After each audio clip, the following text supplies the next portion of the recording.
G'day everyone. I thought we'd continue on with this series of having discussions about where mirrorless cameras are actually going. I thought I'd like to talk to you about what will happen basically if Canon release a incredible mirrorless camera from the get-go. Now, I'm not saying that's what's going to happen because Canon have in the past held back on a lot of their cameras, so I'd love to see what you think or hear what you guys think about what if Canon do produce an amazing mirrorless camera right from the start.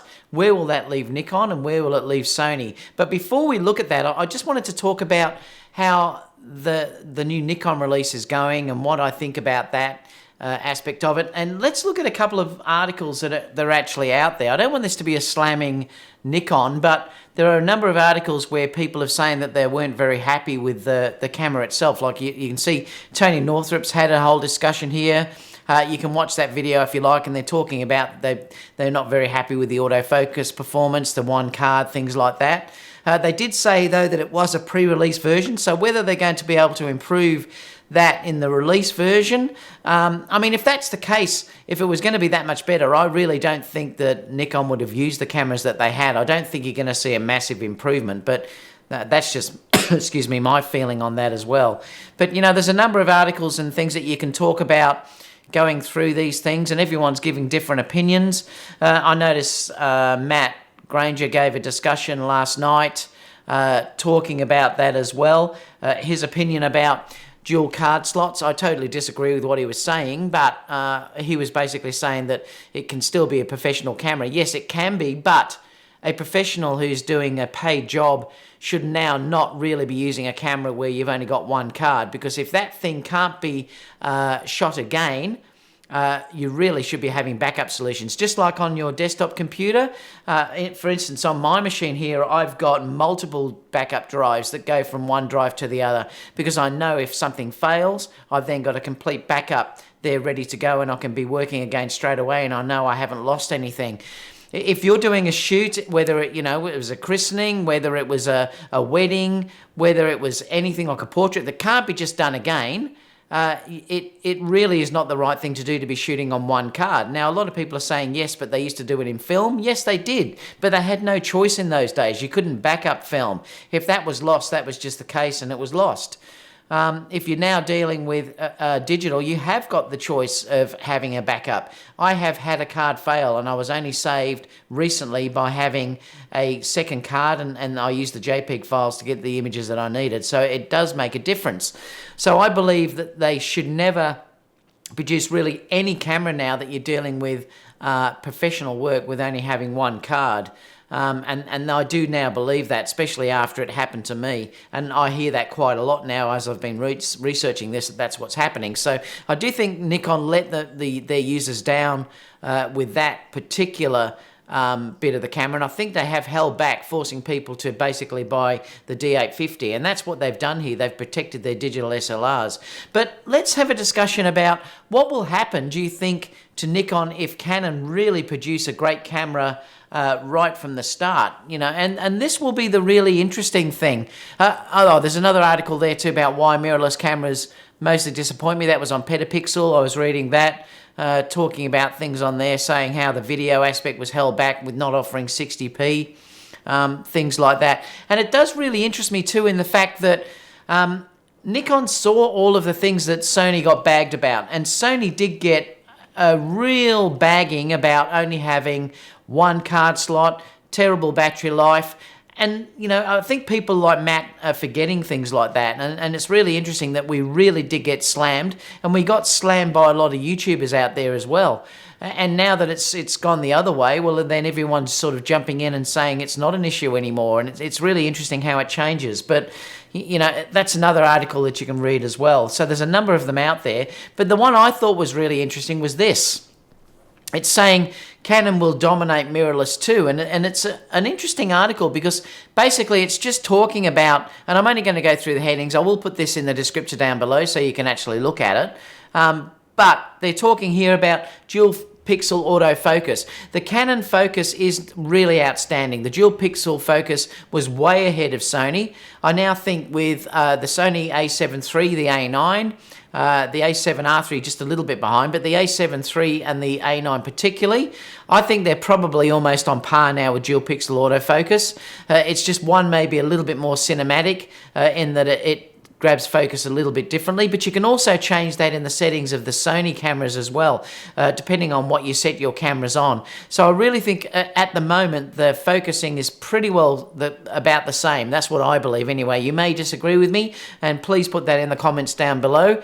But I think now that I have totally usable files from my Sony cameras on gimbals, just running autofocus, and I never really need to use manual focus anymore. But this is one thing where Canon did have an advantage right from the beginning. So it's going to be interesting to see how this will translate directly to mirrorless, and it should. It should basically be able to come straight over and be workable right from the start.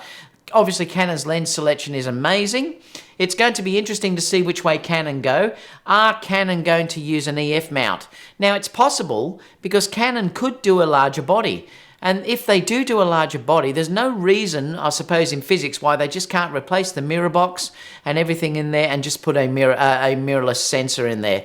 So this could be one way that they could make themselves different to anything out there, and then the lens work native right from the go. And this would be an amazing thing if someone had the guts to do that. Not everyone wants small mirrorless cameras, and this could be a way that Canon could really hit that market hard right from the beginning, have a larger camera body, and then the lenses could fit on it straight away. So this is a really interesting thing as well, because their lenses really are unmatched. And it could be an amazing thing if it works, or they may be bringing out some adapter as well. But just remember, unlike when Sony was releasing these lenses, other companies had to reverse engineer those adapters, and that's the problem. Canon won't have to do that. Canon will basically be building that adapter right from the start to work with their lenses, the same as what Nikon have done, and apparently their adapter works very well as well. So it should work great. There's another thing that you also have to remember too, that Canon lenses work even well on the Sony cameras if you're dealing with still photography. They actually only work a little bit slower if you're dealing with video and tracking. I think you'll probably find if Canon do native a native mount to this, well, obviously that's not going to be an issue. If they do build an adapter, I think you'll find that it will be built from the ground up and it'll work just like the Sony ones do, or even better. So immediately you're going to have this whole lens selection to work with right from the beginning. So it's really good. Existing customer base, well, clearly they're the market leaders. So this is one fantastic part as well about the Canon system, that if they do a good mirrorless release here, they already have this massive market base that they can call upon that will basically just move over. And I think that's also a great thing for Canon as well. Color science, now I'm not sure if I believe this, because this is a bit, I don't understand this at all, because on this test here, you notice down the bottom down here that they've used this image. I'll move this down a bit more so you can see it without my face on it. It's saying here, an image comparison shot in the same lighting conditions with the same setting. White balance for both used was fluorescent. Skin tones from Sony left are noticeably more yellow and less accurate compared to the Canon on the right. Well, that to me is a complete fluff. I mean, seriously, who uses fluorescent as one of their white balance? I've never used fluorescent in my life. I'll use, I don't think I've even got it here, a color balance chart, and I'll actually measure from that. Or I'll dial it in manually, and that's the way that I will always work. I will never ever put a white balance on fluorescent. So I honestly don't believe that. I've tested this myself, and they were so close it doesn't matter. If you scroll down through my videos, you'll see where I've tested the 5D Mark IV against the A9, and the files were incredibly close. You may have to just move one slider to make them look exactly right. So I don't believe that at all. But obviously the Canon color science is already good, but I don't think it's any better than Sony is. But it does have good color science right from the start, so they've already got that there.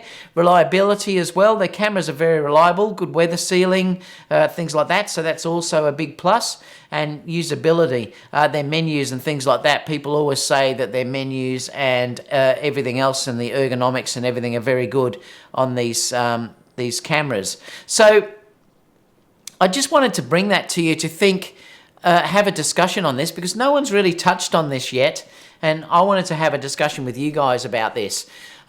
it's going to be really interesting to see what happens if Canon release an amazing camera now right from the start. I honestly think now that this will probably hurt Nikon more than it will hurt Sony, because I think Sony, they still have to release the A7S III. They're still talking about in the next few weeks releasing an A7000 that I just posted a video about the other day. So I think Sony are going to be way up there. But how much do you believe this is going to hurt Nikon if Canon produce an amazing mirrorless camera right from the get-go that has amazing autofocus? It'll probably have dual card slots, because I do not believe that Canon are going to have that problem. But the other aspect is too, are Canon going to do the same thing and hold back to protect their digital SLR line? And I'd love to know your opinion about that as well. So pop them all in the comment box down below, because I'd love a discussion about this as well. And I'll see you all again soon, guys, for the next video. Bye for now.